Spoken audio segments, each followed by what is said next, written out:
Olá,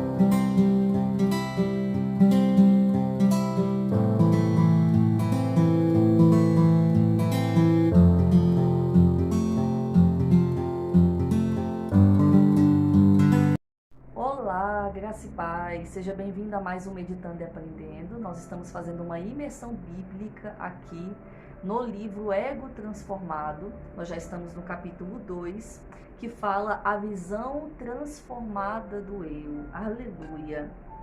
Aqui o autor ele cita que Paulo já tinha o ego tão transformado que ele não se preocupava mais com o julgamento das pessoas sobre ele e nem com o julgamento dele mesmo consigo. Por quê? Paulo não estava preocupado em massagear o seu ego. Paulo não precisava provar nada a ninguém e Paulo não precisava provar nada a si mesmo. Por quê? Ele já reconhecia os seus pecados, ele sabia que ele era falho, ele sabia que só Deus poderia transformá-lo e ele não estava preocupado em massagear o seu ego, ou seja, ele não dependia da aprovação dos outros e nem da aprovação por si próprio. Por quê?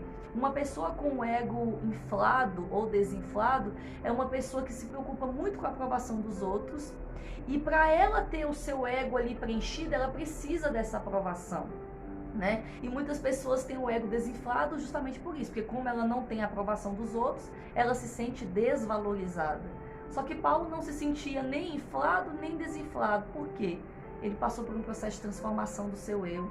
Paulo sabia a sua verdadeira identidade, ele não precisava massagear o seu ego, não precisava se preocupar com o julgamento de ninguém, porque ele tinha consciência dos seus pecados, mas ele também sabia que mesmo tendo consciência dos seus pecados, ele não era inocente, ele precisava se arrepender todos os dias, ele precisava se consertar todos os dias.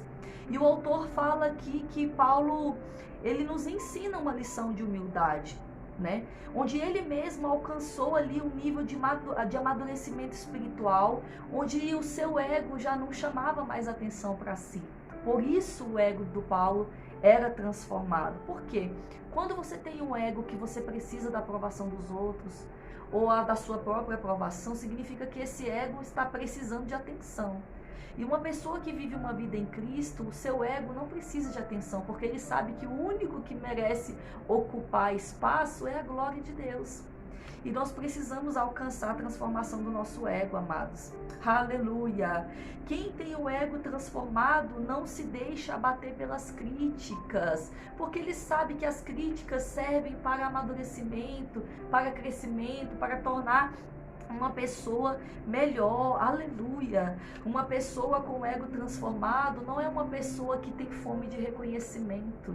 Muitas vezes nós nos frustramos com a forma com que as pessoas pensam sobre nós, porque o nosso ego ainda está doente, ele ainda necessita de reconhecimento, ele ainda necessita de aplausos e a gente acaba se frustrando.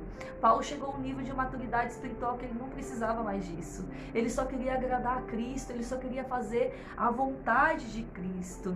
Aleluia! Glória, glória, glória! Qual é a visão transformada do eu? O que o Senhor quer falar conosco? Ei, a visão transformada do eu é quando você não quer mais, como eu posso dizer, ali melhorar o seu currículo do seu eu, do seu ego. Pelo contrário, você entende que o evangelho é menos de você e mais de Cristo. Aleluia! Um ego transformado é aquele ego que pensa menos em si. Não me preocupo que vão falar de mim, nem me preocupo que eu mesma penso de mim. Eu me preocupo o que Cristo vê em mim. Aleluia! O verdadeiro ego transformado é aquele ego que pensa menos em si mesmo e mais em Deus. É isso que o autor está falando no 2º capítulo do livro Ego Transformado, onde nós estamos fazendo um estudo e Deus tem falado tremendamente aos nossos corações. Que possamos orar para que Deus transforme o nosso ego, que não venhamos nos preocupar com aplausos, com reconhecimentos, não, porque a nossa identidade já nos foi dada na cruz. Nós somos imitadores de Cristo e tudo é para Ele, por meio dEle, para a glória dEle. É isso que nós precisamos pensar. O nosso ego precisa ser assim, menos de nós, cada vez mais. A Bíblia fala que o maior no reino de Deus é o menor. Então não devemos ter nenhum ego inflado demais, nem nos sentir desvalorizado demais, porque Jesus já provou o nosso valor na cruz. O que possamos a cada dia buscar mais a presença de Deus, se encher mais dele e diminuir, com certeza, mais de nós mesmos. Medita nessa imersão desse livro. É um livro que tem falado aos nossos corações.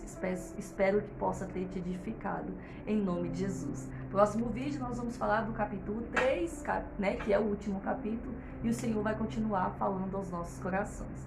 Muito obrigada por assistir. Medita nessa mensagem de hoje. Que Deus abençoe sua vida e até o próximo vídeo. Tchau, tchau.